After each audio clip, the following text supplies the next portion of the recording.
ഒന്ന് ഇടിവിൽ നിന്ന് പ്രാർത്ഥിക്കാനോ ദേശം വിടുവിക്കപ്പെടാനോ?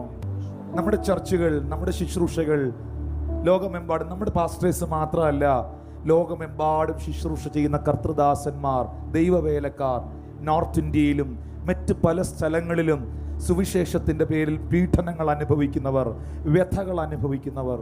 നമ്മുടെ അകത്തൊരു ആത്മഭാരമുണ്ടോ?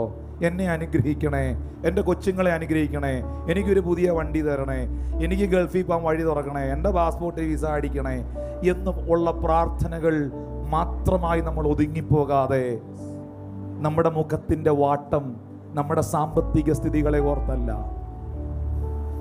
നമ്മുടെ മുഖത്തിൻ്റെ വാട്ടം നമ്മുടെ പ്രശ്നങ്ങൾ ഓർത്തല്ല. പൗലോസേ, താങ്കളുടെ മുഖം പലപ്പോഴും വാടിയിരുന്നത്, താങ്കൾ പലപ്പോഴും ദുഃഖിച്ച് നടന്നത് താങ്കളുടെ സ്ഥിതികൾ ഓർത്തല്ല. 2 കൊരിന്ത്യർ 2:4 വളരെ കഷ്ടവും മനോവ്യസനവും ഉണ്ടായിട്ട് വളരെ കണ്ണുനീരോടുകൂടെ ഞാൻ നിങ്ങൾക്ക് വേണ്ടി എഴുതിയത് നിങ്ങൾ ദുഃഖിക്കേണ്ടതിനല്ല, എനിക്ക് നിങ്ങളോടുള്ള വലിയ സ്നേഹം അറിയിക്കേണ്ടതിനത്രേ.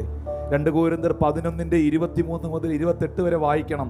ആ മനുഷ്യന്റെ ഭാരം സഭയെ ഓർത്ത്, ദേശത്തെ ഓർത്ത്, ജനത്തെ ഓർത്ത്.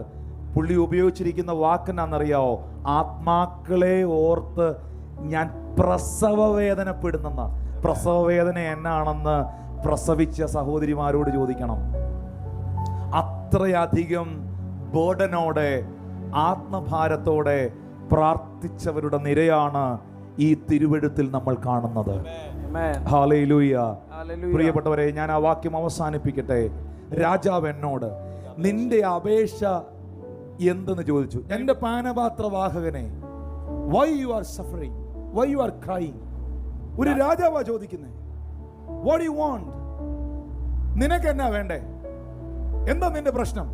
ഞാൻ കൂടെ രാജാവായി പറയുന്നേ, എന്താ നിന്റെ ആവശ്യം? നിങ്ങൾ ശ്രദ്ധിച്ചേ, രാജാവ് എന്നോട് നിന്റെ അപേക്ഷ എന്തെന്ന് ചോദിച്ചപ്പം രാജാവിനോട് പറയേണ്ടത് രാജാവിനോടല്ല പറഞ്ഞേ, ഉടനെ ഞാൻ സ്വർഗത്തിലെ ദൈവത്തോട് പ്രാർത്ഥിച്ചു. രാജാവേ, നീ തന്നാൽ, നീ ചെയ്താൽ നിനക്ക് ഇത്ര ചെയ്യാൻ പറ്റൂ. പക്ഷെ എനിക്കൊരു രാജാതി രാജാവുണ്ട്. Oh, you are not with me. Hallelujah. എനിക്കൊരു കർത്താതി കർത്താവുണ്ട്. എന്റെ സങ്കടങ്ങൾ എനിക്ക് മനുഷ്യരോടല്ല പറയാനുള്ളത്. എന്റെ സങ്കടങ്ങൾ എനിക്ക് നാട്ടുകാരോടല്ല പറയാനുള്ളത്. എന്റെ സങ്കടങ്ങൾ ലോകക്കാരോടല്ല പറയാനുള്ളത്. എന്റെ വിഷയം എനിക്ക് ദൈവത്തോടാ പറയാനുള്ളത്.